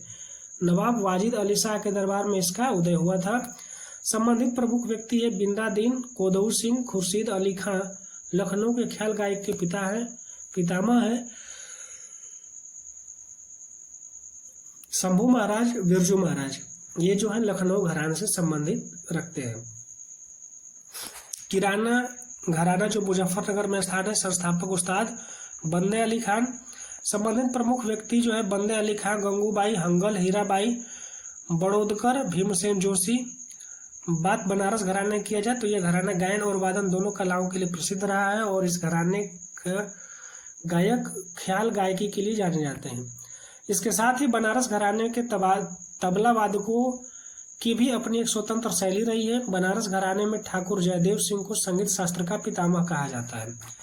संबंधित प्रमुख व्यक्ति जो छन्नूलाल मिश्रा हैं, राजन साजन मिश्र हैं, गुरु प्रसाद मिश्र, सितार देवी, गिरजा देवी, किशन महाराज, गुदई महाराज, मोतीबाई, रसूलन बाई, सिद्धेश्वरी देवी। अतरौली घराना जो है, अतरौली घराना के संस्थापक अलीगढ़ जनपद के अतरौली स्थान के जूनागढ़ रियासत के संबंध 2 भाई काले खान एवं चांद खान माने जाते हैं। दल्लू खान और छज्जू खान इसी घराने से संबंधित हैं जो ध्रुपद धमार गायन के लिए प्रसिद्ध थे। रामपुर घराना हिंदुस्तान संगीत के प्रसिद्ध घरानों में से एक है। घराने के प्रमुख गायक उस्ताद गुलाम मुस्तफा खान, मोहम्मद अली खान एवं सुप्रसिद्ध संगीतज्ञ आचार्य बृहस्पति के अनुसार रामपुर घराने के संस्थापक नेमत खान और सदारंग थे। इटावा घराना तबला वादक घराना है। इटावा घराना को गौरीपुर घराना भी कहते हैं जो कि सितार वादन के लिए प्रसिद्ध है। इस घराने के प्रमुख सितार वादक ध्रुवतारा जोशी, सुरजन सिंह, विलायत खान थे। प्रमुख कलाकार और उनके संबंधित क्षेत्र की बात की जाए तो किशन महाराज तो है तबला वादन थे। गुदई महाराज जो समता प्रसाद है तबला वादन थे। अनोखेलाल मिश्र भी तबला वादन थे। कोदऊ सिंह पखवाज, पंडित सखाराम पखवाज, शंभू महाराज कथक, बिरजू महाराज कथक। आगे देखा जाए तो ये अक्षन महाराज जो है कथक से ही थे। बिंदादीन जो है कथक से ही थे। श्रीमती एन राजम जो है वायलिन बनारस घराना से संबंध है। पंडित रविशंकर सितार बनारस घराना से, और बिस्मिल खां शहनाई वादक है, ये भी बनारस घराने से संबंध है। उत्तर प्रदेश लोक नृत्य की बात की जाए तो लोक नृत्य में उत्तर प्रदेश के प्रत्येक अंचल की अपनी विशिष्ट पहचान है। समृद्ध विरासत की विविधता को सजोए हुए ये आंगिक कला रूप लोक संस्कृति के प्रमुख वाहक है। सबसे पहले देखा जाए ख्याल नृत्य। बात अगर ख्याल नृत्य की बात की जाए तो ख्याल नृत्य पुत्र जन्मोत्सव पर बुंदेलखंड में किया जाता है। इसमें रंगीन कागजों तथा बांसों की सहायता से मंदिर बनाकर फिर उसे सिर पर रखकर नृत्य किया जाता है। दूसरा आपका रास नृत्य है। रास नृत्य ब्रज में रासलीला के दौरान किया जाता है। रासक दंड नृत्य भी इसी क्षेत्र का एक आकर्षक नृत्य है। झूला नृत्य भी ब्रज क्षेत्र का नृत्य है, जिसका आयोजन श्रावण मास में किया जाता है। इस नृत्य को इस क्षेत्र में बड़े उल्लास के साथ किया जाता है। मयूर नृत्य भी ब्रज क्षेत्र का ही नृत्य है। इसे नर्तक मोर के पंख से बने विशेष वस्त्र धारण करते हैं। धोबिया नृत्य पूर्वांचल में प्रचलित है। यह नृत्य धोबी समुदाय द्वारा किया जाता है। इसके माध्यम से धोबी एवं गधे के मध्य आजीविका संबंधों का भावप्रवण निरूपण किया जाता है। धोबी जाति द्वारा मृदंग, रणसिंगा, झांझ, डेढ़ताल, घुंघरू, घंटी बजाकर यह नृत्य करते हैं। चरकुला नृत्य ब्रजवासियों द्वारा किया जाता है। इस घड़ा नृत्य में बैलगाड़ी अथवा रथ के पहिए पर कई घड़े रखे जाते हैं और इन्हें सिर पर रखकर नृत्य किया जाता है। तेल के दीपक अपने सिर पर महिलाएं रखकर नाचती हैं। कठघोड़वा नृत्य की बात की जाए तो कठघोड़वा नृत्य पूर्वांचल में मांगलिक अवसरों पर किया जाता है। इसमें एक नर्तक अन्य नर्तकों के घेरे के अंदर कृत्रिम घोड़े पर बैठकर नृत्य करता है। जोगनी नृत्य विशेषकर रामनवमी के अवसर पर किया जाता है। इसके अंतर्गत साधु या कोई अन्य पुरुष महिला का रूप धारण करके नृत्य करते हैं। यह नृत्य अवध में किया जाता है। सौरा या सैर नृत्य बुंदेलखंड में कृषक अपनी फसलों को काटते समय हर्ष प्रकट करने के उद्देश्य से करता है। कर्मा व सील नृत्य सोनभद्र और मिर्जापुर के खरवार आदिवासी समूहों द्वारा आयोजित किया जाता है। पासे नृत्य पासी जाति के लोगों द्वारा 7 अलग अलग मुद्राओं की एक गति तथा एक ही लय में युद्ध की भांति किया जाता है। अगर बात धुरिया नृत्य की जाए तो धुरिया नृत्य को बुंदेलखंड के प्रजापति जो कुम्हार स्त्री वेश धारण करके करते हैं। छोलिया नृत्य राजपूत जाति के लोग द्वारा विवाहोत्सव पर किया जाता है। इसे करते समय नर्तकों के एक हाथ में तलवार तथा दूसरे हाथ में ढाल होती है। छपेली नृत्य एक हाथ में रुमाल तथा दूसरे हाथ में दर्पण लेकर किया जाता है। इसके माध्यम से नर्तक आध्यात्मिक समुन्नति की कामना करते हैं। नटवरी नृत्य पूर्वांचल क्षेत्र के अहिरों द्वारा किया जाता है। यह नृत्य गीत व नक्कारे के सुरों पर किया जाता है। राय नृत्य बुंदेलखंड की महिलाओं द्वारा किया जाता है। यहाँ की महिलाएं इस नृत्य की विशेषता श्री कृष्ण जन्माष्टमी के अवसर पर करती हैं। इसको मयूर की भांति किया जाता है, इसलिए यह मयूर नृत्य भी कहलाता है। दीप नृत्य की बात की जाए तो बुंदेलखंड के अहिरों द्वारा अनेकानेक दीपकों को प्रज्वलित कर किसी घड़े, कलश अथवा थाल में रखकर प्रज्वलित दीपकों को सिर पर रखकर दीप नृत्य किया जाता है। पाई डंडा नृत्य गुजरात के डांडिया नृत्य के समान है, जो कि बुंदेलखंड के अहिरों द्वारा किया जाता है। धीवर नृत्य कहार जाति द्वारा शुभ अवसरों पर किया जाता है। देवी नृत्य बुंदेलखंड क्षेत्र में प्रचलित है। वहीं कार्तिक नृत्य जो है बुंदेलखंड क्षेत्र में कार्तिक माह में नर्तकों द्वारा श्री कृष्ण तथा गोपी बनकर यह नृत्य किया जाता है। कलाबाजी नृत्य जो है अवध क्षेत्र के लोग मोरबाज लेकर घोड़ी पर बैठकर नृत्य करते हैं। शास्त्रीय नृत्य की बात की जाए तो उत्तर प्रदेश का शास्त्रीय नृत्य कथक नृत्य है। यह उत्तर भारत के शास्त्रीय नृत्य है। कथक शब्द का अर्थ है कथा को नृत्य रूप में कथन करना। प्राचीन काल में कथक को कुशीलव के नाम से जाना जाता था। इसका वर्णन महाभारत में भी किया गया है। मध्यकाल में इसका संबंध कृष्ण कथा और नृत्य से था। इस नृत्य के 3 प्रमुख घराने हैं, जयपुर घराना, लखनऊ घराना, वाराणसी घराना। उत्तर प्रदेश के लोकगीत की बात की जाए तो उत्तर प्रदेश के लोकगीत और उनके क्षेत्र राज्य की समृद्ध सांस्कृतिक धरोहर का प्रतिनिधित्व करते हैं। इन लोकगीतों के विभिन्न अवसरों, त्योहारों, कृषि कार्यों, धार्मिक उत्सव और सामाजिक घटनाओं के दौरान गाया जाता है। यह उत्तर प्रदेश के प्रमुख लोकगीतों और उनके क्षेत्रों का विवरण दिया गया है। सबसे पहले आता है कजरी। कजरी का क्षेत्र जो है पूर्वांचल में वाराणसी, मिर्जापुर, जौनपुर में है। यह सावन के महीनों में गाया जाने वाला गीत है जो विरह और प्रेम को व्यक्त करता है। कजरी में प्रकृति, वर्षा और भावनाओं का सुंदर चित्रण होता है। सोहर, इसका क्षेत्र जो पूरे उत्तर प्रदेश में प्रचलित, विशेषकर पूर्वांचल और अवध क्षेत्र में है। यह लोकगीत जन्मोत्सव के समय गाया जाता है। विशेष रूप से बच्चे के जन्म पर महिलाओं द्वारा गाया जाता है।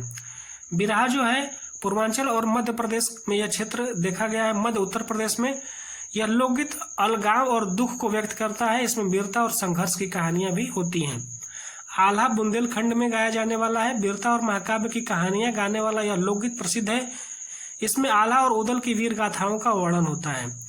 रासो ब्रज क्षेत्र में है। यह गीत भगवान कृष्ण के जीवन और उनके लीलाओं का वर्णन करता है। इसे रासलीला के दौरान गाया जाता है। धमार नृत्य जो है क्षेत्र ब्रज क्षेत्र विवरण, यह होली के अवसर पर गाया जाने वाला गीत है जो होली के रंग और उत्साह को दर्शाता है। चैती जो है पूर्वांचल और अवध में गाया जाता है। चैत्र महीने में गाया जाने वाला यह गीत भगवान राम और शिव की भक्ति से संबंधित है। झूला जो है पूर्वांचल और अवध के क्षेत्र में गाया जाने वाला है, जिसका जो सावन में गाया जाने वाला यह गीत झूला झूलने और प्रेम भावनाओं से जुड़ा हुआ है। भगत का जो क्षेत्र है बुंदेलखंड विवरण, भक्ति गीतों का यह स्वरूप धार्मिक कहानी और महापुरुषों की गाथाओं को प्रस्तुत करता है। लावनी और बरह मासा अवध और पूर्वांचल में है। यह लोकगीत मौसम और पूरे साल के महीनों की भावनाओं को व्यक्त करता है। नौटंकी के गीत पश्चिमी उत्तर प्रदेश में यह लोक नाट्य शैली में गाया जाने वाला गीत है जिनमें हास्य और मनोरंजन का पुट होता है। रागिनी जो है रुहेलखंड क्षेत्र में गाया जाने वाला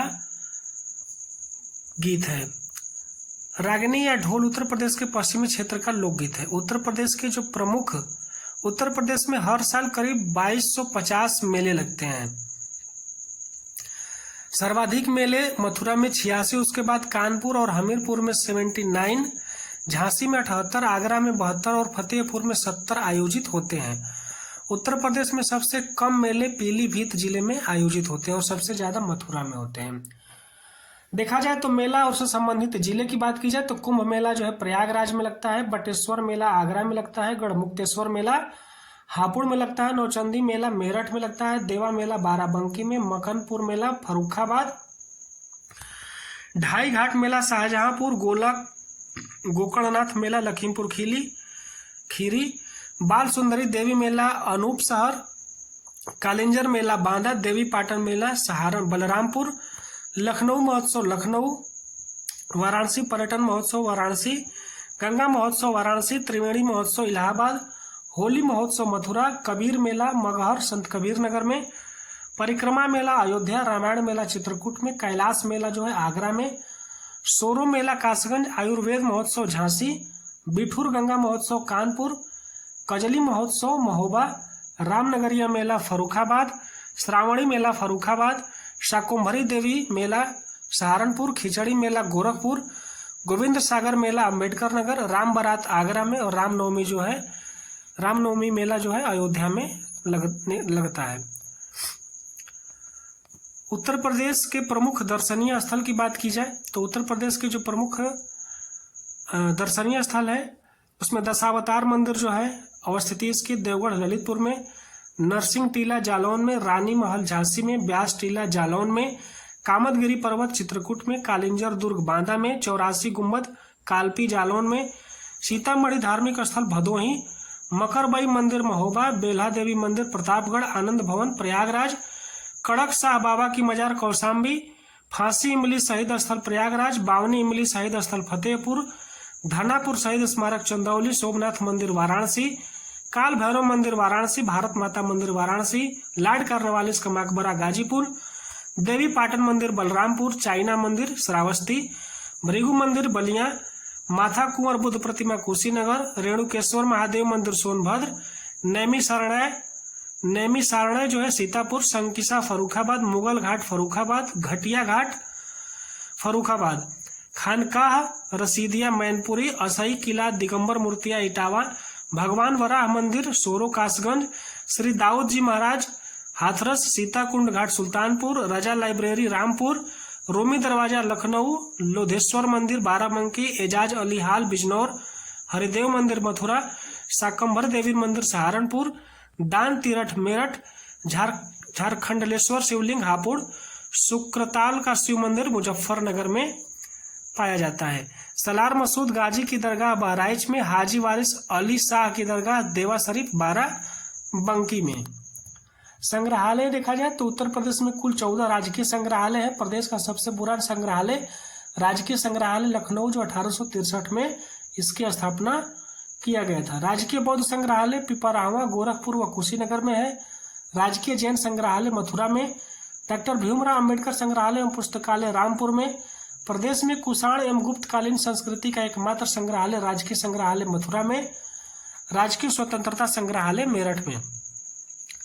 उत्तर प्रदेश की प्रमुख योजनाएं तथा कार्यक्रम में देखा जाए तो उत्तर प्रदेश की एक जिला एक उत्पाद योजना के तहत उत्पादों की सूची। आगरा कानपुर नगर में चर्म उत्पाद होता है। अलीगढ़ में ताले और हार्डवेयर का। अम्बेडकर नगर बाराबंकी इटावा में कपड़ा उत्पाद। अमरोहा में संगीत वाद्य यंत्र। औरैया में खाद्य प्रसंस्करण या देसी घी। आजमगढ़ में काले बर्तन। बागपत में घर का फर्नीचर। बहराइच में गेहूं के डंठल से बने हस्तशिल्प। बलिया में बिंदी। बादा में सजर स्टोन क्राफ्ट। बस्ती में लकड़ी शिल्प। शाहजहांपुर उन्नाव बरेली कासगंज चंदौली में जरदोजी। बुलंदशहर में सिरेमिक उत्पाद। चित्रकूट में लकड़ी के खिलौने। देवरिया में सजावटी उत्पाद। एटा में घंटिया और पीतल के उत्पाद। फर्रुखाबाद में कपड़ा छपाई। फतेहपुर में चादर और लोहे के निर्माण कार्य। फिरोजाबाद में कांच की वस्तुएं। गौतम बुद्ध नगर में रेडीमेड वस्त्र। गाजीपुर में जूट से बनी वस्तु, दीवार पर लटकाने वाली वस्तु। गाजियाबाद इंजीनियरिंग सामान। गोंडा बलरामपुर में खाद्य प्रसंस्करण दाल। गोरखपुर में टोराकोटा। हमीरपुर में जूते। हापुड़ में घर का फर्नीचर। हरदोई हथकरघा। ठीक है, हरदोई से हथकरघा और हापुड़ से घर का फर्नीचर।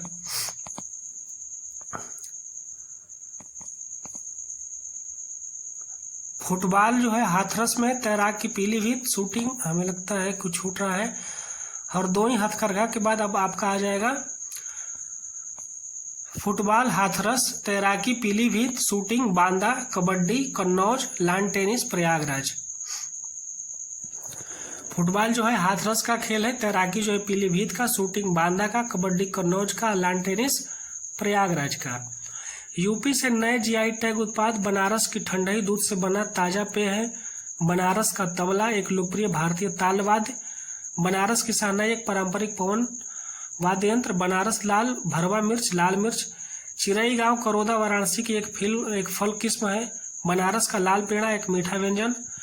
बनारस भित्ति चित्र एक पारंपरिक कला रूप है। जौनपुर इमरती एक मीठा व्यंजन है। मथुरा सांझी शिल्प एक पारंपरिक कला रूप। बुंदेलखंड कठिया गेहूं की एक किस्म है। पीलीभीत बांसुरी एवं एक प्रकार की बांसुरी है। संभल जो है अस्थि शिल्प और चित्रकूट में लकड़ी शिल्प और खिलौने। उत्तर प्रदेश सरकार की मुख्य योजना 2024 की बात की जाए तो मुख्यमंत्री युवा उद्यमी विकास योजना यूपी माई युवा उद्यमी योजना। ठीक है, यूपी एम युवा योजना जो है उत्तर प्रदेश सरकार द्वारा युवाओं को स्वरोजगार से जोड़ने के लिए ब्याज मुक्त लोन दिया जाएगा। इस योजना के तहत प्रशिक्षित लाभार्थी सर्टिफिकेट कोर्स डिप्लोमा या डिग्री प्राप्त कर चुके युवा को यूपी स्किल डेवलपमेंट मिशन द्वारा संचालित कौशल उन्नयन, अनुसूचित जाति जनजाति या अन्य पिछड़ा वर्ग प्रशिक्षण योजनाओं में प्रशिक्षित लाभार्थी लाभान्वित होंगे। यह मिशन प्रत्येक वर्ष 1 लाख इकाई को वित्त घोषित करेगा, जिसमें आगामी 10 वर्षों में 1 मिलियन इकाइयों के सीधे लाभ मिलेगा। उद्योग और सेवा क्षेत्र में 5 लाख रुपए से अधिक की परियोजना लागत वाली सूक्ष्म इकाइयां पात्र होंगी। हाट कुकड़ मिल योजना। उत्तर प्रदेश सरकार द्वारा इस योजना के तहत आंगनवाड़ियों में 3 से 6 साल तक के उम्र के बच्चों को पौष्टिक खाना उपलब्ध कराना है। इस योजना के माध्यम से हर बच्चे को हर दिन 70 ग्राम तक गर्म पकाया हुआ भोजन दिया जाएगा। इसके अंतर्गत 3401 आंगनबाड़ियों की आधारशिला रखी गई है। हर बच्चे के लिए हर अधिकार। उत्तर प्रदेश सरकार द्वारा इस अभियान का उद्देश्य छात्रों के लिए समान अवसर सुनिश्चित कराना है। कार्यक्रम का विषय लिंग समानता, प्रत्येक छात्र के लिए समान अवसर प्रदान करना, देखभाल और समर्थन, परिवार, घरों और स्कूल, खेल, कैरियर, स्वास्थ्य देखभाल और बाल संरक्षण सुविधा, समुदाय और सार्वजनिक जीवन में प्रत्येक बच्चे के लिए एक चैंपियन बनाना रखी गई है। पावर रेंजर और बाल संवाद के नेतृत्व में यह अभियान 25 नवंबर तक सभी प्राथमिक, उच्च प्राथमिक और कस्तूरबा गांधी स्कूलों में दैनिक गतिविधियों को शामिल करेगा। सवेरा योजना जो है प्रयागराज पुलिस द्वारा अपने क्षेत्र में वरिष्ठ नागरिकों की सुरक्षा और कल्याण के लिए इस पहल को शुरू किया गया है। इसके अंतर्गत 60 वर्ष और उससे अधिक आयु के व्यक्तियों के लिए एक समर्पित हेल्पलाइन नंबर 112 के माध्यम से जरूरत के समय में त्वरित और कुशल प्रतिक्रिया सुनिश्चित की जाएगी। इस योजना में शामिल पुलिसकर्मियों की प्राथमिक जिम्मेदारी में से एक पंजीकृत वरिष्ठ नागरिकों के घरों पर नियमित सुरक्षा एवं जांच करना है। अन्य महत्वपूर्ण योजना की बात की जाए तो मुख्यमंत्री अभ्युदय योजना, उत्तर प्रदेश सरकार द्वारा प्रतियोगी परीक्षाओं के लिए सम्मिलित होने वाले अभ्यर्थियों के निःशुल्क कोचिंग योजना प्रारंभ की गई है। यह योजना UPPCS, PCS, JE, UPSC, JE, NET और अन्य परीक्षा उम्मीदवारों का मुफ्त कोचिंग प्रदान करेगी। योजना के अंतर्गत राज्य सरकार पात्रता के आधार पर विद्यार्थियों को टैबलेट प्रदान कर देगी ताकि डिजिटल शिक्षा के लिए प्रतियोगी परीक्षाओं की तैयारी कर सकें। उत्तर प्रदेश मुख्यमंत्री बाल सेवा योजना, उत्तर प्रदेश सरकार द्वारा कोविड-19 के कारण अपने माता पिता, अभिभावक खोने वाले अनाथ बच्चों को लालन पालन के लिए उद्देश्य से इस योजना का शुभारंभ किया गया। योजना हेतु 0 से 18 आयु वर्ग के लिए वे सभी बच्चे उनके माता पिता की मृत्यु कोविड-19 के संक्रमण के कारण हो गई है, इसके पात्र हैं। बाल देखरेख संस्थाओं में अविकसित आवासित 0 से 18 आयु वर्ग के बच्चों के देखभाल हेतु 4000 प्रतिमाह दिए जाएंगे। प्रदेश सरकार सभी बालिकाओं के विवाह हेतु 1,01,000 की राशि उपलब्ध कराएगी। उत्तर प्रदेश भाग्य लक्ष्मी योजना, उत्तर प्रदेश सरकार द्वारा बीपीएल परिवारों जिनकी आय 2 लाख से कम है बालिकाओं हेतु उत्तर प्रदेश भाग्य लक्ष्मी योजना प्रारंभ की है। योजना के तहत बेटी के जन्म होने पर उसके खाते में 50,000 तथा बेटी की मां को 5100 की आर्थिक सहायता प्रदान की जाएगी। इसके अतिरिक्त बेटी के कक्षा 6 में पहुंचने पर 3,000, कक्षा 8 में पहुंचने पर 5,000, कक्षा 10 में पहुंचने पर 7,000 तथा कक्षा 12 में पहुंचने पर 8,000 दिए जाएंगे। योजना के अंतर्गत एक परिवार की 2 बेटियों को ही यह आर्थिक सहायता प्राप्त होगी। वहीं बात की जाए मुख्यमंत्री कन्या सुमंगला योजना हेतु यह उत्तर प्रदेश सरकार द्वारा बजट 2020-21 में 12,000 करोड़ का प्रावधान किया गया है। इस योजना में बालिकाओं की शिक्षा, स्वास्थ्य एवं स्तर की वृद्धि के साथ बालिकाओं के भ्रूण हत्या को रोकने का उद्देश्य शामिल किया गया है। यह योजना 1 अप्रैल 2019 से संचालित की जा रही है। मुख्यमंत्री सक्षम सुपोषण योजना, महिलाओं एवं बच्चों के कुपोषण की समस्या को दूर करने हेतु वित्तीय वर्ष 2021-22 से उत्तर प्रदेश सरकार द्वारा मुख्यमंत्री सक्षम सुपोषण योजना प्रारंभ की जाएगी। इस योजना के अंतर्गत ड्राई राशन के साथ साथ आंगनबाड़ी केंद्रों पर पंजीकृत 6 माह से 5 वर्ष तक के चिन्हित कुपोषित बच्चों तथा एनीमिया ग्रस्त 11 से 14 वर्ष के स्कूल न जाने वाली बालिकाओं को अतिरिक्त पोषण प्रदान किया जाएगा। इस योजना हेतु 100 करोड़ की राशि बजट में प्रस्तावित है। मुख्य महिला सामर्थ्य योजना, ग्रामीण अंचलों में महिला दुग्ध उत्पादनों के एवं सहायता समूह की आजीविका में वृद्धि हेतु संवर्धन हेतु वित्तीय वर्ष 2021-22 में महिला सामर्थ्य योजना क्रियान्वित की जाएगी। योजना के माध्यम से महिलाओं की आर्थिक स्थिति में सुधार कर उन्हें आत्मनिर्भर बनाने का प्रयास किया जाएगा। इसके अंतर्गत राज्य में महिला शक्ति केंद्रों की स्थापना की जाएगी। स्कीम फॉर एडोलेसेंट गर्ल्स, आरंभ 21 फरवरी 2019 से, उम्र जो है 11 से 14 वर्ष।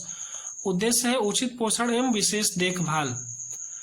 प्रमुख ई गवर्नेंस परियोजना, ये जो है बहुत इम्पोर्टेंट नहीं है ई गवर्नेंस परियोजना, जिसे आप लोग पीडीएफ के माध्यम से मैं भेज दूंगा, इसे आप लोग देख लीजिएगा। बाकी उत्तर प्रदेश की जनगणना को हम लोग देखेंगे अगले वीडियो में। मिलते हैं, तब तक इस वीडियो जो उत्तर प्रदेश से संबंधित वीडियो आपको दी गई है, ये सारे वीडियो आप लोग देखिए, 1-2 बार देखेंगे, ये सारी चीज़ें क्लियर हो जाएंगी और जिसके कारण आपका उत्तर प्रदेश से जो भी 10 से 12 क्वेश्चन आपको मिलने वाले हैं आपके एग्जाम में, वो आपके सही होंगे। ठीक है, मिलते हैं फिर उत्तर प्रदेश जनगणना को लेकर के। तब तक के लिए नमस्कार।